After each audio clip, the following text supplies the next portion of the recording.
ਕਿਸੇ ਹੋਰ ਦੇ ਗੁਣਾਂ ਦੀ ਨਕਲ ਕਰਕੇ ਸ਼ਾਇਦ ਥੋੜਾ ਬਹੁਤ ਨਵਾਂ ਜ਼ਰੂਰ ਸਿੱਖ ਜਾਵਾਂਗੇ, ਪਰ ਸੱਚ ਜਾਣੋ ਗੱਲ ਨਹੀਂ ਬਣੇਗੀ, ਕਿਉਂਕਿ ਤਸੱਲੀ ਦਾ ਅਹਿਸਾਸ ਤਾਂ ਉਦੋਂ ਹੀ ਹੋਵੇਗਾ ਜਦ ਆਪਣੀਆਂ ਖੁਦ ਦੀਆਂ ਕਮੀਆਂ ਦੂਰ ਕਰ ਆਪਣੇ ਗੁਣਾਂ ਮੁਤਾਬਕ ਇੱਕ ਨਵੀਂ ਸੋਚ ਅੱਗੇ ਲੈ ਕੇ ਆਵਾਂਗੇ।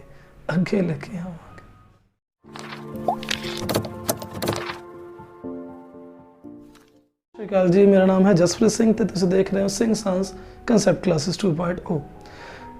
ਆਪਾਂ ਕੰਟੀਨਿਊ ਕਰ ਰਹੇ ਹਾਂ ਕਲਾਸ 12th ਅਕਾਊਂਟੈਂਸੀ ਤੇ ਇਸ ਤੋਂ ਪਹਿਲਾਂ ਮੈਂ 11 ਵੀਡੀਓਜ਼ ਅਪਲੋਡ ਕਰ ਚੁੱਕਿਆ ਜਿਹਦੇ ਵਿੱਚ ਚੈਪਟਰ ਨੰਬਰ 1 ਕੰਪਲੀਟ ਹੈ। ਚੈਪਟਰ ਨੰਬਰ 2 ਦੀਆਂ 3 ਵੀਡੀਓਜ਼ ਆਈਆਂ ਹੋਈਆਂ ਨੇ ਜਿਹਦੇ ਵਿੱਚ ਥਿਓਰੈਟੀਕਲ ਪਾਰਟ ਹੈ, ਕੁਝ ਇੱਕ ਇੰਟਰਸਟ ਔਨ ਲੋਨ ਵਾਲੀ ਗੱਲਬਾਤ ਹੈ ਤੇ ਇੱਕ ਅੱਧਾ ਹੋਰ ਟੌਪਿਕ ਸੀਗਾ। ਤੇ ਅੱਜ ਆਪਾਂ ਇੱਕ ਰੈਂਟ ਪੇਏਬਲ ਤੇ ਇਸ ਤੋਂ ਬਾਅਦ ਇੱਕ ਹੋਰ ਬੜਾ ਇੰਪੋਰਟੈਂਟ ਟੌਪਿਕ ਹੈ ਉਹ ਕਰਾਂਗੇ। ਪਹਿਲਾਂ ਆਪਾਂ ਰੈਂਟ ਬਾਰੇ ਗੱਲ ਕਰਦੇ ਹਾਂ। ਧਿਆਨ ਨਾਲ ਸਮਝਿਓ, ਇੱਕ ਚੀਜ਼ ਆਪਾਂ ਸਿੱਖੀ ਸੀਗੀ ਕਿ ਜਿਹੜਾ ਇੰਟਰਸਟ ਔਨ ਲੋਨ ਹੈ, ਪਿਛਲੀ ਵੀਡੀਓ ਵਿੱਚ ਆਪਾਂ ਗੱਲ ਕੀਤੀ ਸੀ, interest on loan charge against profit ਹੈ। ਚਾਰਜ ਅਗੇਂਸਟ ਪ੍ਰੋਫਿਟ ਦਾ ਮਤਲਬ ਚਾਹੇ ਫਰਮ ਨੂੰ ਪ੍ਰੋਫਿਟ ਹੋਇਆ ਜਾਂ ਨਹੀਂ ਹੋਇਆ, ਉਹਨਾਂ ਨੂੰ ਖਰਚਾ ਕਰਨਾ ਪਏਗਾ, ਉਹਨਾਂ ਨੂੰ ਇੰਟਰਸਟ ਤੇ ਲੋਨ ਤੇ ਇੰਟਰਸਟ ਦੇਣਾ ਪਏਗਾ। ਰੈਂਟ ਵੀ ਸੇਮ ਟੂ ਸੇਮ ਇਹੋ ਜਿਹਾ ਹੀ ਹੈ। ਅਗਰ ਪਾਰਟਨਰ ਦੀ ਪ੍ਰੋਪਰਟੀ ਨੂੰ ਬਿਜ਼ਨਸ ਦੇ ਵਿੱਚ ਵਰਤਿਆ ਜਾ ਰਿਹਾ, ਉਹਦੀ ਜ਼ਮੀਨ ਨੂੰ, ਠੀਕ ਹੈ, ਜਾਂ ਉਹਦੇ ਘਰ ਨੂੰ, ਜਾਂ ਉਹਦੀ ਕੋਈ ਵੀ ਪ੍ਰੋਪਰਟੀ ਲਾ ਲਓ, ਆਪਾਂ ਵਰਤ ਰਹੇ ਹਾਂ ਤੇ ਉਹਦਾ ਆਪਾਂ ਕਿਰਾਇਆ ਦੇ ਰਹੇ ਹਾਂ ਉਹਨੂੰ, ਉਹ ਕਿਰਾਇਆ ਸਭ ਤੋਂ ਪਹਿਲੀ ਗੱਲ ਤਾਂ ਇਹ ਯਾਦ ਰੱਖਿਓ ਕਿ ਉਹ ਚਾਰਜ ਅਗੇਂਸਟ ਪ੍ਰੋਫਿਟ ਹੈ।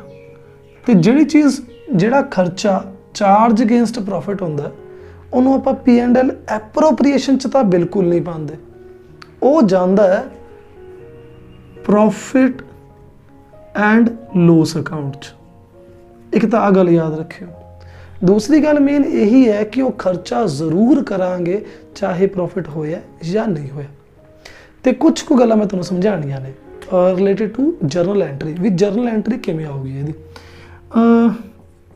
ਦੇਖਿਓ ਜ਼ਰਾ ਜੀ। ਜਰਨਲ ਐਂਟਰੀਜ਼ ਕਿਆ ਖਾਸ ਗੱਲ ਹੈ। ਸਭ ਤੋਂ ਪਹਿਲੀ ਗੱਲ, ਵੈਨ ਰੈਂਟ ਇਜ਼ ਪੇਡ, ਅਗਰ ਰੈਂਟ ਪੇ ਕਰ ਦਿੱਤਾ ਆਪਾਂ ਨੇ, ਪਹਿਲੀ ਐਂਟਰੀ ਜਦੋਂ ਰੈਂਟ ਪੇ ਕੀਤਾ ਜਾਏਗਾ। ਰੈਂਟ ਪੇ ਕਰਨ ਦੀ ਐਂਟਰੀ ਬਿਲਕੁਲ ਸਿੰਪਲ ਹੈ, ਜਿਹੜੀ ਪਿਛਲੇ ਸਾਲ ਸੀਗੀ, rent account debited to cash account. ਕੋਈ ਖਾਸ ਗੱਲ ਨਹੀਂ, ਆਪਣੀ ਉਹੀ ਨੋਰਮਲ ਪੁਰਾਣੀ ਗੱਲਬਾਤ, being rent paid to partner. ਜਿਹੜਾ ਵੀ ਰੈਂਟ ਪੇ ਕਰਨਾ ਹੈ ਆਪਾਂ ਨੇ, ਜਿਹੜੇ ਵੀ ਪਾਰਟਨਰ ਨੂੰ ਕਰਨਾ ਹੈ।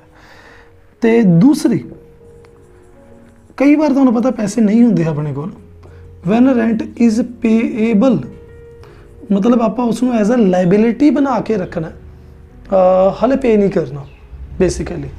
ਤਾਂ ਉਸ ਟਾਈਮ ਕਿਆ ਕਰਨਾ ਆਪਾਂ ਨੇ, ਰੈਂਟ ਅਕਾਊਂਟ ਡੈਬਿਟਡ। ਦੇਖੋ ਰੈਂਟ ਅਕਾਊਂਟ ਤਾਂ ਡੈਬਿਟ ਹੋਏਗਾ ਹੀ ਹੋਏਗਾ ਬਿਕੋਜ਼ ਉਹ ਖਰਚਾ ਹੈ। ਟੂ ਕੀ ਆਏਗਾ, ਇੱਕ ਲਾਇਬਿਲਿਟੀ ਬਣ ਜਾਏਗੀ, ਰੈਂਟ ਪੇਏਬਲ ਅਕਾਊਂਟ ਕ੍ਰੈਡਿਟ ਕਰਕੇ। ਠੀਕ ਹੈ ਜੀ।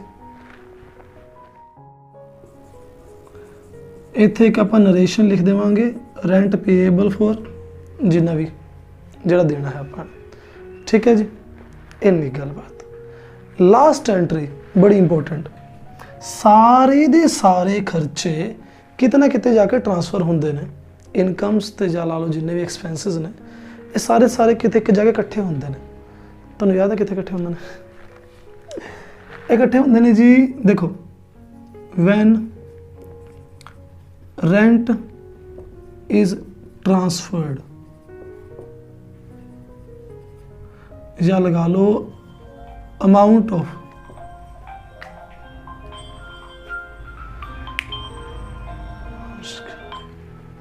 हेलो हर्ष, की हाल है? Third point, when rent account is transferred, सारे खर्चे एक जगह ते आके इकट्ठे हो जाते हैं। कितने इकट्ठे होंगे ने?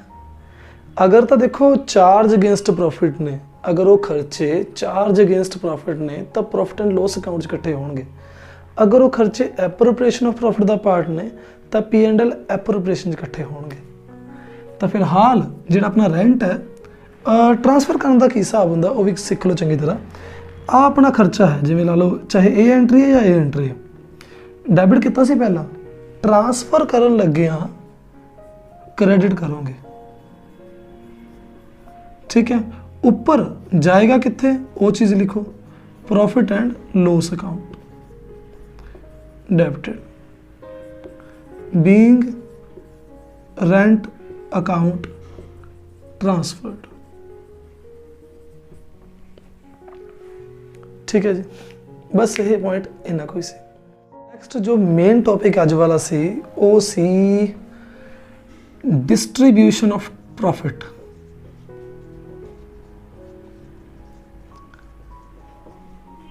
अमंग पार्टनर्स प्रॉफिट की डिस्ट्रीब्यूशन किस तरीके नाल हुंदी है आपां ये सीखण लगे हाँ जी। काम आसान है, प्यार नाल समझ लेना।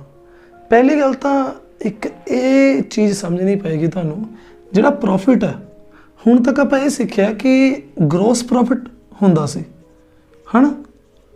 जदों आपां रेवेन्यू अमाउंट चो मतलब जो कमाया तुसी उहदे विचों डायरैक्ट एक्सपेंसिस माइनस करदे सीगे तां ग्रोस प्रॉफिट निकलदा। फिर ग्रोस प्रॉफिट दे विचों अगे जदों आपां सारे इनडायरैक्ट खर्चे माइनस कर लेंदे सी तां आपां नूं मिलदा सी नैट प्रॉफिट। हुण एक चीज़ होर दिखानी है तुहानूं, बड़ी अजीब है, बड़ी घैंट है। नैट प्रॉफिट तो भी अगे कुछ हैगा, वो है आह डिविजिबल प्रॉफिट। क्या खास गल है, देखो रेवेन्यू विचों मेन रेवेन्यू चों जदों आपां डायरैक्ट एक्सपेंस माइनस करते सी तां निकलदा सी ग्रोस प्रॉफिट। जदों इनडायरैक्ट भी माइनस कर लेंदे सीगे, डायरैक्ट वाले भी इनडायरैक्ट वाले भी, तो लास्ट च आंदा सी नैट प्रॉफिट। तो इत्थे अपना आंसर हुंदा सी। इस साल एक स्टैप होर वधिया अपना, कुछ खर्चे ने expenses which are part of appropriation of profit. देखो जी कुछ चीज़ां ऐसियां ने जो नैट प्रॉफिट होने तो बाद ही, कुछ खर्चे लगा लो ऐसे ने ਜਿਹੜੇ नैट प्रॉफिट होने तो बाद ही ਆਪਾਂ दवांगे। अगर लॉस ਹੁੰਦਾ ਤਾਂ नहीं ਦਿੰਦੇ। ਉਹ खर्चे जिन्होंने सिर्फ प्रॉफिट होने ते ही दिता जाता है वो एप्रोप्रिएशन ऑफ प्रॉफिट का पार्ट बनते हैं। तो वो खर्चे कढ़ के, वो खर्चे भी कढ़ के लास्ट विच जो बचता है तुसीं उहनूं वंड दिंदे हो, जिन्हों तुसीं कहने हो डिविजिबल प्रॉफिट। बस कहानी इन्नी है, सीरीयसली इन्नी है।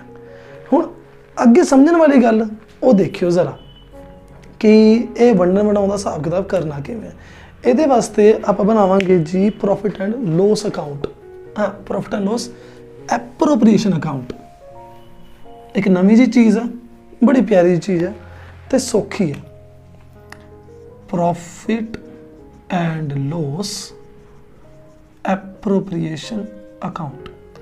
तो कुछ गल्लां दा रट्टा है, मतलब वो देखो गल्लां किहड़ियां ने, मतलब सीरियसली है कि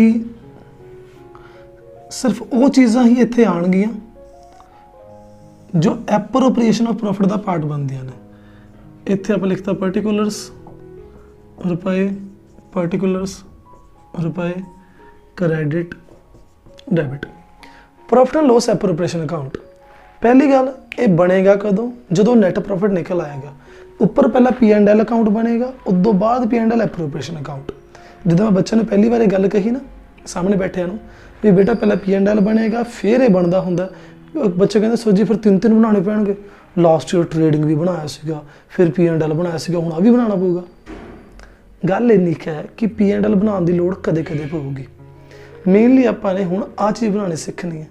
P&L तक तो तुसीं सीख ही लिया सीगा, तो उहदे नाल रिलेटेड क्वेश्चन नहीं आएंगे। मेनली क्वेश्चन हुण इहदे नाल रिलेटेड आएंगे जी तुहानूं, जो तुहानूं सीधा ही उन्होंने प्रॉफिट एंड लॉस तक का काम करके दिता होगा। ज़्यादातर केसिस दे विच तुसीं सिर्फ काम इत्थों स्टार्ट करोगे अपना। हुण करिए शुरू है कि इहदे विच प्रॉफिट एंड लॉस अकाउंट तो बाद च बनूगा। अगर उत्थे प्रॉफिट हुंदा है, प्रॉफिट तुहानूं पता लैफ्ट साइड तो प्रॉफिट निकलदा सी, तो ट्रांसफर होगा इधरले पासे बाय P&L अकाउंट। ठीक है जी, ब्रैकेट च लिख देंगे कि नैट प्रॉफिट ट्रांसफर होया। ठीक है, जिन्नी भी अमाउंट होगी तो बाय चांस कदे कदे लॉस भी हो सकता भी उधरले पासे P&L च होवे, तो लॉस नूं भी आपां ट्रांसफर कर लांगे to P&L account net loss. ये अकाउंट स्पैशली डिस्ट्रीब्यूशन वास्ते बन रहा है। मैं दोबारा कह रहा, जो पार्टनर्स नूं प्रॉफिट डिस्ट्रीब्यूट करना है ना, उस तो पहला कुछ खर्चे स्पैशल ने पार्टनर्स नाल ही रिलेटेड, स्पैशली मैं कह रहा पार्टनर्स नाल रिलेटेड, होर बाहरले किसी वाले बंदे नहीं, पार्टनर्स नाल रिलेटेड कुछ खर्चे ने जिहड़े इत्थे देवांगे आपां, प्रॉफिट एंड लॉस अकाउंट च नहीं दिंदे आपां। ते पहला खर्चों की गल कर लीए, अगर तुसी पार्टनर नूं सैलरी देनी है या कमीशन देनी है, गिवन टू पार्टनर्स, स्पैशली लिखिया पार्टनर्स, स्पैशली जिहड़ी सैलरी आपां इंपलॉई नूं देने उहदी गल नहीं आपां कर रहे, आपां इत्थे गल कर रहे हैं ओवरली सैलरी या वो कमीशन जिहड़ी पार्टनर नूं देनी है। इस तो इलावा अगर इंटरस्ट ऑन कैपिटल देना,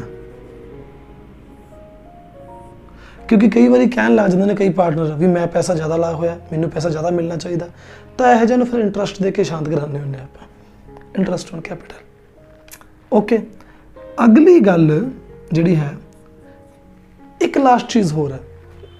ठीक है, जिहड़े आप इत्थे देण वाला काम करना, सैलरी है, कमीशन है, इंटरस्ट ऑन कैपिटल है, तो जिहड़ा जनरल रिजर्व निकलदा हुंदा, कई बार पार्टनर भी होंगे ने खुश भी आप थोड़ा जिहा पैसा संभाल के रख लें, सारा नहीं वंडते, तो जो संभाल के रखने वाला काम है वह भी इत्थे ही होएगा जी।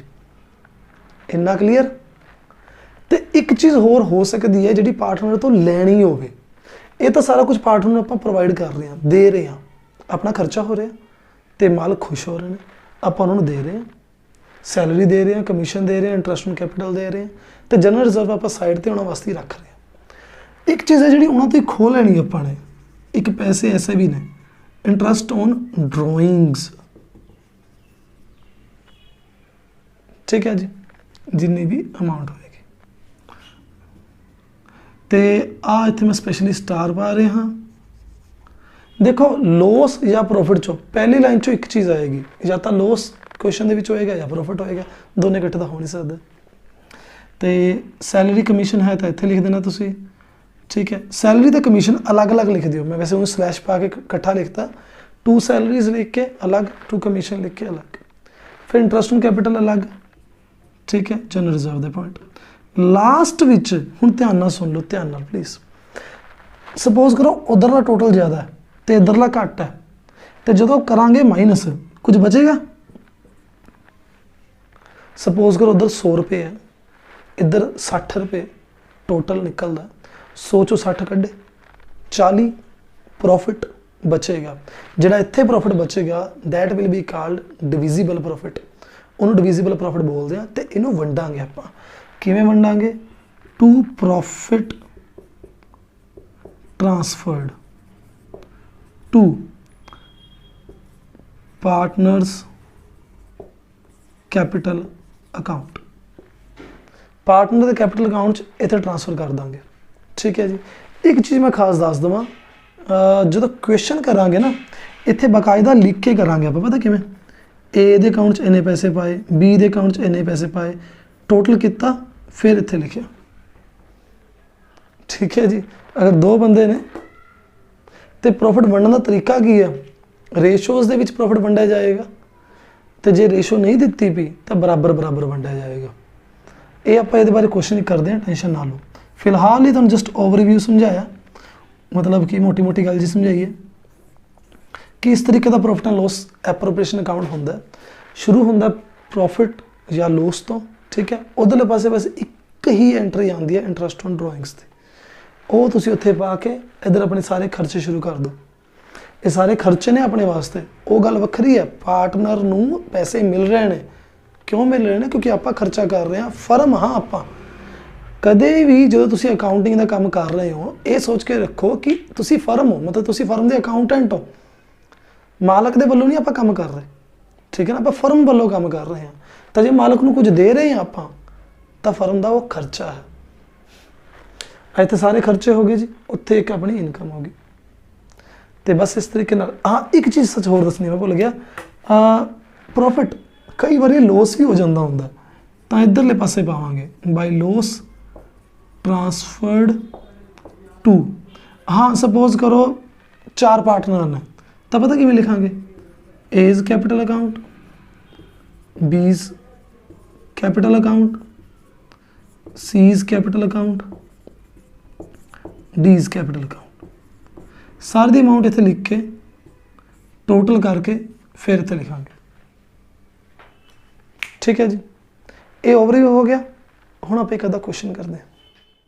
ਪੂਰੀ ਕੋਸ਼ਿਸ਼ ਕਰੂੰਗਾ ਕਿ ਤੁਹਾਨੂੰ ਲਗਭਗ ਹਰ ਤਰ੍ਹਾਂ ਦਾ ਕੁਐਸਚਨ ਕਰਾ ਸਕਾਂ ਜੋ ਇਸ ਟੌਪਿਕ ਨਾਲ ਰਿਲੇਟਡ ਆਏਗਾ। ਸਭ ਤੋਂ ਪਹਿਲਾਂ ਸਭ ਤੋਂ ਆਸਾਨ ਤੋਂ ਸ਼ੁਰੂ ਕਰਦੇ ਹਾਂ। ਫਸਟ ਕੇਸ, ਜਿਵੇਂ ਕੈਪੀਟਲ ਦੇ ਰੱਖੀ ਹੈ 1 ਅਪ੍ਰੈਲ 2020 ਚ ਇੰਨੀ ਸੀਗੀ, ਮਤਲਬ starting in the starting of the year opening ਜਿਹਨੂੰ ਆਪਾਂ ਕੈਪੀਟਲ ਕਹਿ ਦਿੰਦੇ ਹਾਂ ਉਹ 1 ਲੱਖ ਦੀ ਹੈ ਤੇ 2 ਲੱਖ ਦੀ ਹੈ। 2 ਪਾਰਟਨਰ ਨੇ A ਤੇ B ਨਾਮ ਦੇ, ਉਹਨਾਂ ਦੀ ਰੇਸ਼ੋ ਹੈ 2:3 ਦੀ। ਇੰਟਰਸਟ ਔਨ ਕੈਪੀਟਲ 10% ਦੇਣਾ। ਇੰਟਰਸਟ ਔਨ ਡਰਾਇੰਗ ਦੇ ਰੱਖਿਆ ਸਿੱਧਾ, A ਦਾ 5000 ਹੈ, B ਦਾ 15। ਸੈਲਰੀ A ਨੂੰ ਦੇਣੀ ਹੈ 1000 ਰੁਪਇਆ ਪਰ ਮੰਥ, ਕਮਿਸ਼ਨ ਦੇਣੀ ਹੈ B ਨੂੰ ਸਿਰਫ 5000। ਇਹ ਨੈਟ ਪ੍ਰੋਫਿਟ ਇਹਦਾ ਮਤਲਬ ਪੂਰੇ ਵੈਸੇ ਫਰਮ ਦਾ ਮਤਲਬ ਡਿਊਰਿੰਗ ਦਾ ਈਅਰ 50000 ਦਾ ਨੈਟ ਪ੍ਰੋਫਿਟ ਹੈ। ਤੇ ਆਪਾਂ ਆਪਣਾ ਕੰਮ ਸਟਾਰਟ ਕਰੀਏ, ਫਿਰ ਦੇਖਦੇ ਹਾਂ ਕਿ ਕੀ ਬਣਦਾ। ਦੇਖਿਓ ਜ਼ਰਾ, profit and loss appropriation account.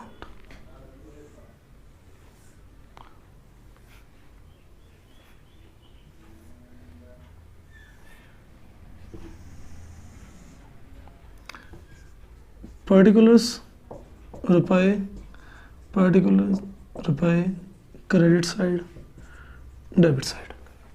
हाँ जी, शुरुआत ਤੁਹਾਨੂੰ ਪਤਾ ਨੈਟ ਪ੍ਰੋਫਿਟ ਤੋਂ ਹੋਏਗੀ ਬਾय ਨੈਟ ਪ੍ਰੋਫਿਟ नहीं लिखना है इसनों, प्लीज़ मेरी गल ध्यान रखियो, इसनों नैट प्रॉफिट नहीं लिखना। आप लिखांगे by profit and loss account 50,000। Last time एक बच्चा कहता सी भी सर इत्थे प्रॉफिट एंड लॉस अकाउंट लिखिया, थोड़ा डिटेल च दसो, तो तुहानूं डिटेल च दस दिंदे। असल जी एंट्री होंदी है कि P&L अकाउंट तो प्रॉफिट चक के ट्रांसफर किया P&L एप्रोप्रिएशन दे विच। P&L अकाउंट च प्रॉफिट होया, उत्थों ट्रांसफर किया P&L अकाउंट च, तो जिहड़े अकाउंट नूं दिता है उन्होंने तो क्रेडिट करांगे है ना, P&L एप्रोप्रिएशन उपर P&L अकाउंट नूं डेबिट करांगे 50,000 50,000। ठीक है जी, आ एंट्री हुई है, इस करके आप इत्थे बाय P&L एप्रोप्रिएशन लिखिया, बाय P&L अकाउंट लिखिया सॉरी। तो अगली गल होर इस चों जिहड़ा अपना मेन काम हुंदा, चलो पहले सीरियल वाइज कर लैंदे हां। इंटरस्ट ऑन कैपिटल 10% देना जी, टू इंटरस्ट ऑन कैपिटल लिखांगे, नीचे लिखांगे A ते B, या ज़्यादा अच्छा रहिंदा अगर लिख देने पूरा A's capital account B's capital account.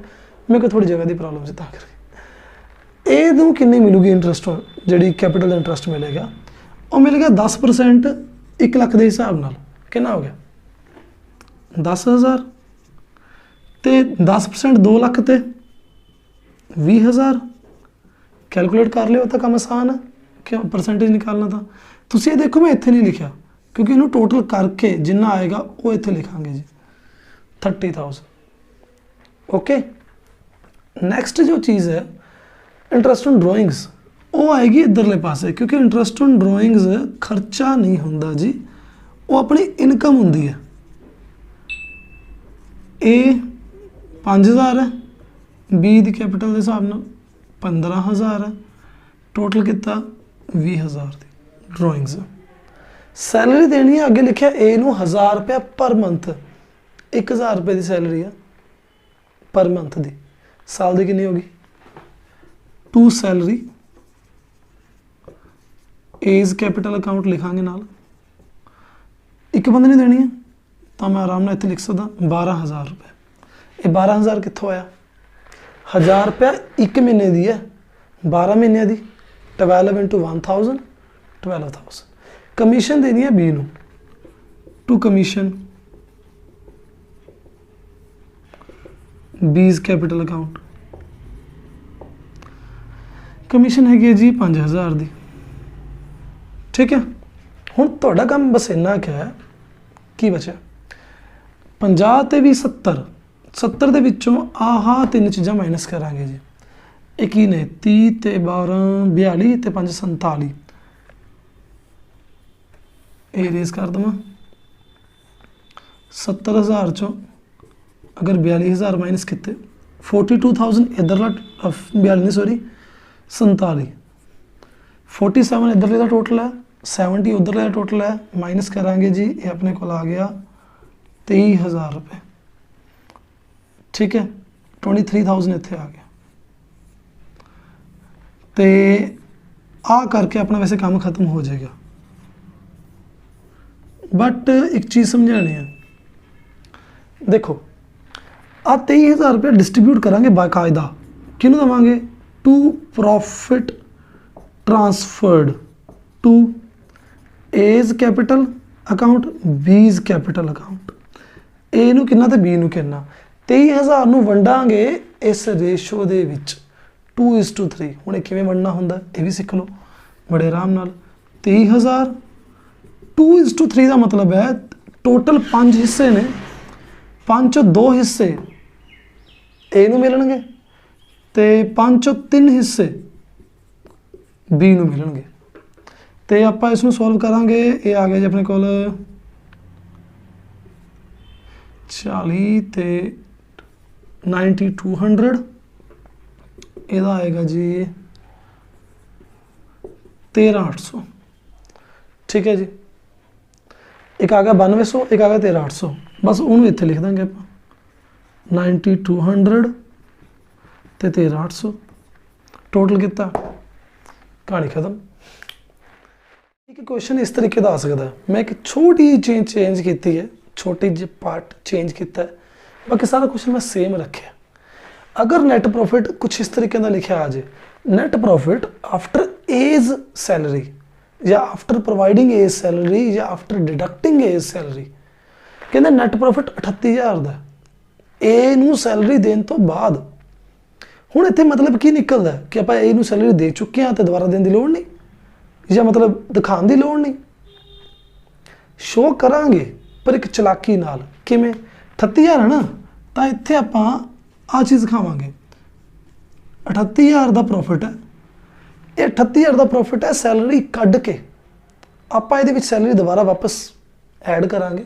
Salary सी 12,000 दी प्लस 12,000 टोटल करांगे, जिन्ना आएगा वो इत्थे लिखांगे जी, तो बकायदा सैलरी इत्थे शो करांगे कि दित्ती है।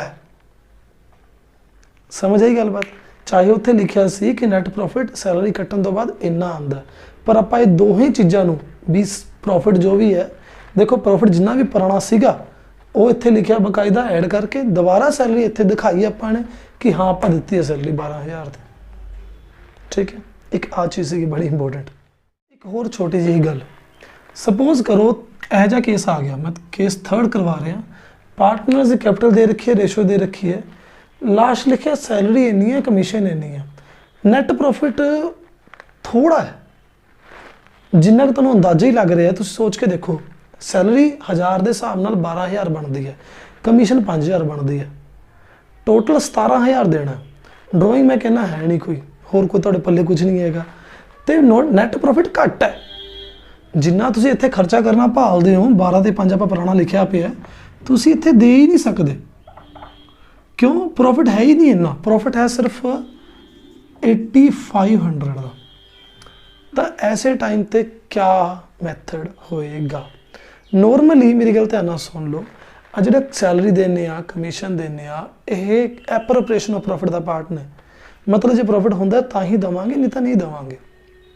अगर तो उत्थे बुक च स्पैशल लिखिया कि चार्ज अगेंस्ट प्रॉफिट है, वो भी एक मैं तुहानूं करके दिखाना क्वेश्चन, तो फिर तो चलो जिन्नी भी अमाउंट बनती है देवांगे, चाहे कंपनी नूं मतलब फर्म नूं लॉस हो जाए, ਚਾਹੇ ਆਪਣੀ ਫਰਮ ਨੂੰ ਲੋਸ ਹੋ ਜਾਏ ਆਪਾਂ ਤਾਂ ਵੀ ਦੇਵਾਂਗੇ, ਪਰ ਜਦੋਂ ਐਸਾ ਕੁਝ ਵੀ ਨਹੀਂ ਲਿਖਿਆ ਪਿਆ ਕਿ ਦੇਣਾ ਜ਼ਰੂਰੀ ਹੈ ਜਾਂ ਨਹੀਂ ਹੈਗਾ, ਚਾਰਜ ਹੈ ਜਾਂ ਨਹੀਂ ਹੈ, ਤਾਂ ਆਪਾਂ ਸਿਰਫ ਓਨੇ ਕੁ ਰੁਪਏ ਦੇਵਾਂਗੇ ਜਿੰਨੇ ਆਪਣੇ ਪੱਲੇ ਹੈਗੇ ਨੇ, 8500 ਹੀ ਵੰਡ ਦਾਂਗੇ। ਪਰ ਇੱਕ ਸਪੈਸ਼ਲ ਚੀਜ਼ ਆਊਗੀ, ਉਹ ਤੁਹਾਨੂੰ ਸਮਝਾਣੀ ਸੀ ਬਸ, ਉਹਨੂੰ ਬੋਲਦੇ ਹਾਂ ਆਪਾਂ ਰੇਸ਼ੋ ਆਫ ਐਪਰੋਪਰੀਏਸ਼ਨ। ਕਿ ਜੋ ਤੁਸੀਂ ਵੰਡਣ ਲੱਗੇ ਹੋ ਉਹਨਾਂ ਨੂੰ, ਜੋ ਤੁਸੀਂ ਉਹਨਾਂ ਨੂੰ ਦੇਣ ਲੱਗੇ ਹੋ, ਉਹਦੀ ਰੇਸ਼ੋ ਕੱਢ ਲਓ। ਤੁਸੀਂ A ਤੇ B ਨੂੰ ਕੀ ਦੇ ਰਹੇ ਸੀਗੇ? A ਤੇ B ਨੂੰ, A ਨੂੰ ਦੇ ਰਹੇ ਸੀ 12000 ਦੀ ਸੈਲਰੀ ਤੇ B ਨੂੰ 5000 ਦਾ ਕਮਿਸ਼ਨ। ਇਹਦੀ ਰੇਸ਼ੋ ਕੱਢ ਲਓ, ਠੀਕ ਹੈ। ਇਹਦੀ ਰੇਸ਼ੋ ਕੱਢੀ, ਇਹ ਆ ਗਿਆ ਜੀ 12:5 ਦੀ ਰੇਸ਼ੋ ਆ ਗਈ, ਹੈ ਨਾ। ਹੁਣ 12:5 ਦੀ ਰੇਸ਼ੋ ਦੇ ਵਿੱਚ ਨੈਟ ਪ੍ਰੋਫਿਟ ਆਪਣਾ ਡਿਸਟਰੀਬਿਊਟ ਕਰ ਦਿਓ। 8500 × 12 ਬਾਏ 12 ਤੇ 5 17, 8500 × 5 ਬਾਏ 17। ਇਹ ਕੀਤਾ ਸੋਲਵ, 17 5 85, 2500 ਇੱਥੇ ਆ ਗਿਆ, 17 5 85, 6000 ਇੱਥੇ ਆ ਗਿਆ। ਮਤਲਬ ਤੁਸੀਂ A ਨੂੰ 6000 ਦੋਗੇ ਤੇ B ਨੂੰ 2500 ਦੋਗੇ। 6000 A ਨੂੰ ਦੋਗੇ, B ਨੂੰ 2500 ਦੋਗੇ ਜੀ। ਕਹਾਣੀ ਇੱਥੇ ਖਤਮ ਹੁੰਦੀ ਹੈ। 8500 ਲੈ ਕੇ ਆਪਣਾ ਤੁਰਦੇ ਬਣਨਗੇ, ਬਸ ਇੰਨੀ ਗੱਲ ਹੋਊਗੀ, ਠੀਕ ਹੈ। ਇਹ ਕੰਮ ਉਦੋਂ ਕਰਨਾ ਹੈ, ਧਿਆਨ ਰੱਖਿਓ, ਜਦੋਂ ਪ੍ਰੋਫਿਟ ਘੱਟ ਨੇ ਐਪਰੋਪਰੀਏਸ਼ਨ ਤੋਂ। ਇੱਕ ਇਹ ਕੰਡੀਸ਼ਨ ਹੈ। ਦੂਸਰੀ ਕੰਡੀਸ਼ਨ, ਉਹਨਾਂ ਨੇ ਨਹੀਂ ਕਿਹਾ ਕਿ ਇਹ ਚੀਜ਼ਾਂ ਦੇਣੀਆਂ ਹੀ ਦੇਣੀਆਂ ਨੇ। ਉਹ ਅੱਗੇ ਆਪਾਂ ਕੁਐਸਚਨ ਕਰਦੇ ਹਾਂ ਕਿ ਦੇਣੀਆਂ ਹੀ ਦੇਣੀਆਂ ਵਾਲੀ ਗੱਲਬਾਤ ਕੀ ਹੁੰਦੀ ਹੈ। ਸੇਮ ਕੁਐਸਚਨ, ਮੜਾ ਚੇਂਜ। ਸੈਲਰੀ ਦੇਣੀ ਹੈ, ਕਮਿਸ਼ਨ ਵੀ ਦੇਣੀ ਹੈ, ਨੀਚੇ ਲੋਸ ਹੈ, ਤੁਹਾਡੇ ਕੋਲ ਦੇਣ ਵਾਸਤੇ ਕੁਝ ਹੈ ਹੀ ਨਹੀਂ, ਤਾਂ ਇਹ ਜਿਹੇ ਟਾਈਮ ਕੀ ਕਰਨਾ? ਮਤਲਬ ਉਹਨਾਂ ਨੇ ਕਿਹਾ ਬਸ ਸਿੰਪਲੀ ਵੀ ਇੰਨੀ ਪ੍ਰੋਵਾਈਡ ਕਰ ਰਹੇ ਹਾਂ ਆਪਾਂ ਸੈਲਰੀ ਤੇ ਕਮਿਸ਼ਨ, ਪਰ ਤੁਹਾਡੇ ਪੱਲੇ ਕੁਝ ਨਹੀਂ ਹੈਗਾ। ਨੈਟ ਲੋਸ ਆਪਾਂ ਤੁਹਾਨੂੰ ਯਾਦ ਹੈ ਤਾਂ ਇੱਧਰਲੇ ਪਾਸੇ ਲਿਖਦੇ ਹਾਂ, P&L ਅਕਾਊਂਟ ਲਿਖ ਕੇ ਬ੍ਰੈਕਟ 'ਚ ਲਿਖ ਦਾਂਗੇ ਨੈਟ ਲੋਸ 5000 ਰੁਪਏ ਦਾ। ਹੁਣ ਤੁਹਾਨੂੰ, ਤੁਸੀਂ ਨਹੀਂ ਦੇ ਸਕਦੇ ਇੱਥੇ ਕੁਝ ਵੀ, ਸੱਚੀ ਮੁੱਚੀ ਕੁਝ ਨਹੀਂ ਦੇ ਸਕਦੇ। ਬਸ ਕੀ ਕਰੋਗੇ, ਆ ਲੋਸ ਚੱਕੇ ਬਣ ਦੋ, by loss transferred to A's capital account, B's capital account. 5000 ਨੂੰ ਉਹ ਰੇਸ਼ੋ 'ਚ ਵੰਡਿਆ, 5000 × 2/5, 5000 × 3/5।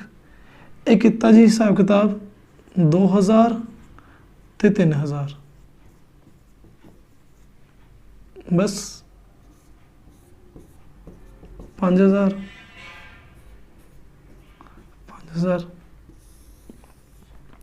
ਖਤਮ ਕਹਾਣੀ, ਠੀਕ ਹੈ। ਅੱਛਾ, ਹੁਣ ਵੀਡੀਓ ਮੈਂ ਬੰਦ ਨਹੀਂ ਕਰਦਾ, ਇਸੇ ਨੂੰ ਅੱਗੇ ਘੜੀ ਲੈਂਦੇ ਹਾਂ। ਬਸ ਇੱਕ ਲਾਸਟ ਕੇਸ, ਵੈਸੇ ਮੈਂ ਸੋਚਿਆ ਸੀਗਾ ਵੀ ਅਗਲੀ ਵਾਰ ਕਰਾਂਗੇ, ਪਰ ਹੁਣ ਕਰ ਹੀ ਲਈਏ। ਮੰਨ ਕੇ ਚੱਲੋ ਆਹ ਚੀਜ਼ਾਂ ਦੇ ਨਾਲ ਲਿਖਿਆ ਹੋਵੇ ਵੀ ਸੈਲਰੀ ਜਿਹੜੀ ਦੇਣੀ ਹੈ, ਕਮਿਸ਼ਨ ਜਿਹੜੀ ਦੇਣੀ ਹੈ, ਨਾਲ ਲਿਖਿਆ ਹੋਵੇ ਚਾਰਜ ਅਗੇਂਸਟ ਪ੍ਰੋਫਿਟ।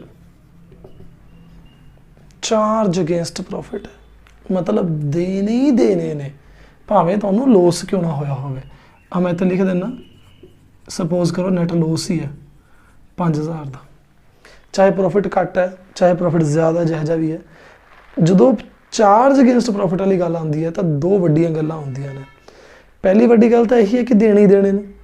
ਦੂਜੀ ਗੱਲ ਇਹ ਕਿ ਆਹ ਨਹੀਂ ਬਣੇਗਾ। ਜਿਹੜੇ ਖਰਚੇ ਚਾਰਜ ਅਗੇਂਸਟ ਪ੍ਰੋਫਿਟ ਨੇ ਉਹ ਐਪਰੋਪਰੀਏਸ਼ਨ ਅਕਾਊਂਟ 'ਚ ਨਹੀਂ ਆਉਂਦੇ ਜੀ, ਉਹ ਸਿੱਧਾ ਆਉਣਗੇ ਆਪਣੀ ਮੇਨ ਅਕਾਊਂਟ 'ਚ, ਜਿਹੜਾ ਆਪਣਾ ਪੁਰਾਣਾ ਹੁੰਦਾ ਸੀ, ਆਪਣਾ ਪਿਆਰਾ ਪ੍ਰੋਫਿਟ ਐਂਡ ਲੋਸ ਅਕਾਊਂਟ, ਠੀਕ ਹੈ।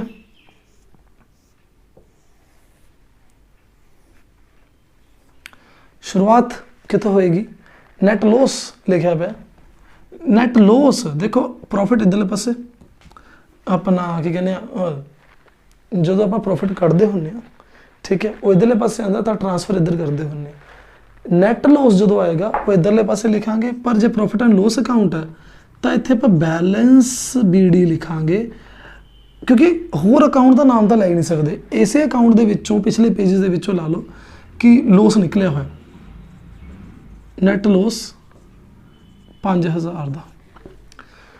हुण आ खर्चे देने ने दे दो, to salary, A's is capital अकाउंट 12000, to commission account, B is capital अकाउंट कितना है 5000। देते खर्चे देने सी, पक्के देने सी, वो तो देते, तो दिते कितने ने प्रॉफिट एंड लॉस अकाउंट दिते ने। याद रखियो आही मेन गल्लां ने बस। तो हुणे टोटल इसका हुण हिसाब किताब एंड च की बनूगा, जे तुहानूं याद होवे इन्हां दे बैलेंस नहीं निकलदे हुंदे प्रॉफिट एंड लॉस अकाउंट दे। वैसे आपां ही करदे हां, ट्रांसफर कर दांगे जी टू सारा इन्ना ज़्यादा लॉस जिहड़ा हो गया, loss transfer to A is capital account, B is capital account. Loss है कितना 5 ते 5 10 ते 22000 हो गया जी।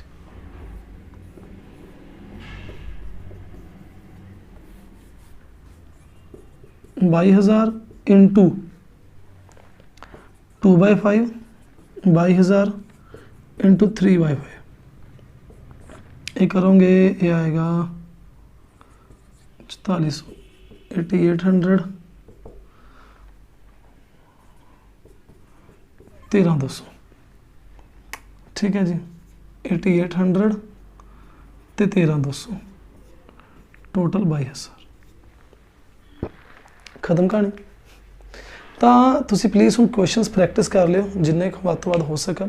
तुहानूं काफ़ी ज़्यादा मैं वधिया करवा दिता अजे तक, मैनूं लगदा लगभग बहुत सारे क्वेश्चंस इस तरह के होणगे जिहड़े तुहानूं चार केस करवाए ने ना, इहो ਜਿਹੇ क्वेश्चन तुहानूं मिल जाणगे देखण नूं। पर फिर भी किसी क्वेश्चन अगर डाउट होया तो प्लीज़ नीचे कमेंट करके दस दिओ। चंगा जी।